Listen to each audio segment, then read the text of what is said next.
খুনিকে আইডেন্টিফাই করা হয় দুটো জিনিস দিয়ে। এক নম্বর তার ফিঙ্গারপ্রিন্ট। কি বললাম? ফিঙ্গারপ্রিন্ট।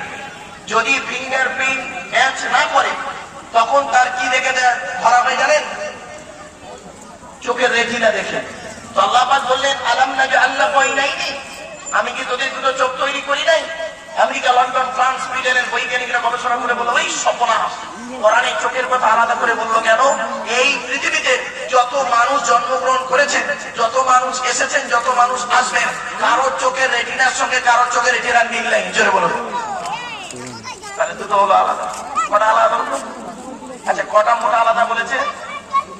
তিনটে। তার মধ্যে কটা বললাম? দুটো। 3 নাম্বারটা শোন, কোরআনই আছে। আমরা তো কোরআন নিয়ে গবেষণা করতে পারিনি। কোরআনে বলা হয়েছে আয়াহসাবুল ইনসানু আল্লান নাজমাআ ইযামা বালা কাদিরিন আলা আন নুসাউবিয়া বানানা। পবিত্র কোরআনের 29 নম্বর পারা, সূরার নাম সূরা কিয়ামত, 4-5 নম্বর আয়াত। এর বাংলা অর্থটা কি? আল্লাহ বলছেন হে মানব জাতি, কি বললো? এখানে হিন্দু মুসলমান কোনো আল্লাহ পার্থক্য করেনি। আপনার আমার ধারণা যে কোরআন শুধু মুসলমানদের জন্য এসেছে, না, কোরআন মানব জাতির কল্যাণের জন্য এসেছে। আর মুহাম্মদ সাল্লাল্লাহু আলাইহি ওয়াসাল্লাম শুধু মুসলমানদের নবী নয়, শুনে নিন, মুহাম্মদ সাল্লাল্লাহু আলাইহি ওয়াসাল্লাম হলেন কুল কায়নাতের রাসূল।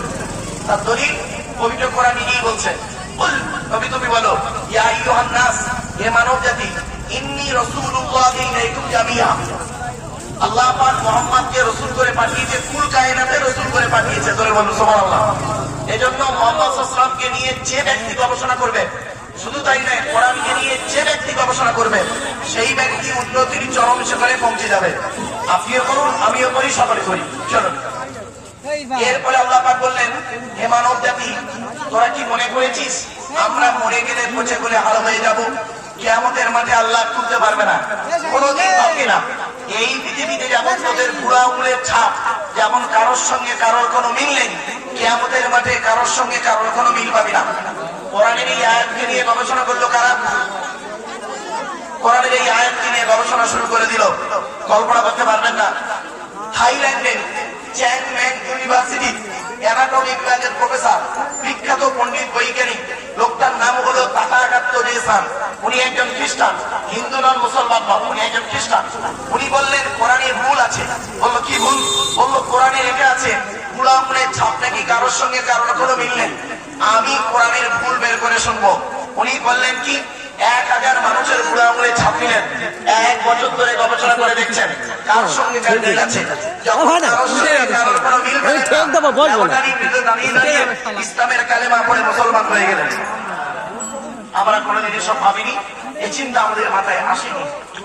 কোরআনে 82 জায়গায় আছে নামাজের কথা, 82 থেকে 83 জায়গায় আছে নামাজের কথা। আর লেখাপড়ার কথা কোরআনে আছে 92 জায়গায়। কত? আচ্ছা, কোন সংখ্যাটা বেশি, 82 না 92? একটু বিবেককে প্রশ্ন করো।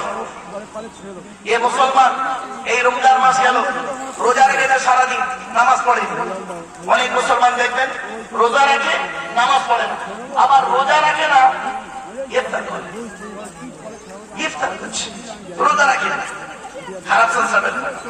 আর অনেকে তো সুস্থ শরীর নিয়ে রোজাই রাখে।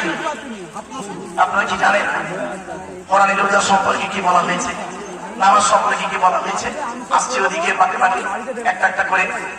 এরপরে সৃষ্টিকর্তা বলছেন হে পৃথিবীর মানুষ, এই পৃথিবীতে থাকতে গেলে, আচ্ছা তার আগে ছোট প্রশ্ন করি, ভারতবর্ষের নাগরিকত্ব পেতে গেলে কি কি লাগবে? কে বলেন? ভারতে থাকতে গেলে আপনার কি কি কাজ লাগবে?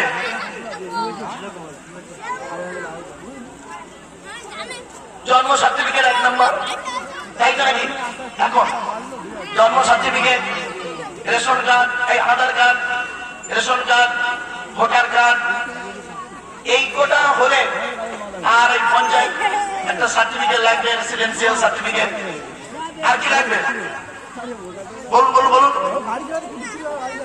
মানে আপনার জন্য আপনার বাপের দলিল থাকবে, তাই তো? Aadhaar card, voter card, ration card, PAN card, জমি দলিল, passport, driving licence, panchayat certificate, জন্ম সার্টিফিকেট, 8টা কাগজ লাগবে।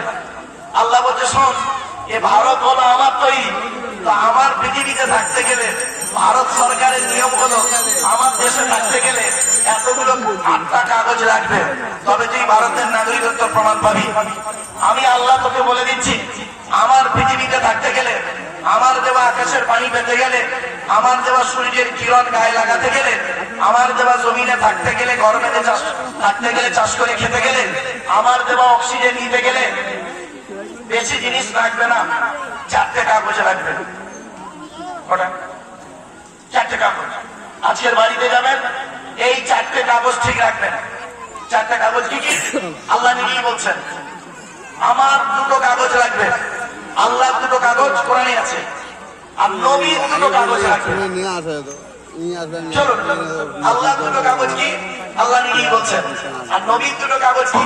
নবী নিজেই বলছেন। এই 4টে কাগজই আমার আপনার ঠিক নেই, এই 4টে কাগজই ঠিক নেই। আমরা জান্নাতুল ফেরদাউসের আশা করে কাল হা করে বসে আছি। 4টে কাগজ কি কি? আল্লাহ বলছেন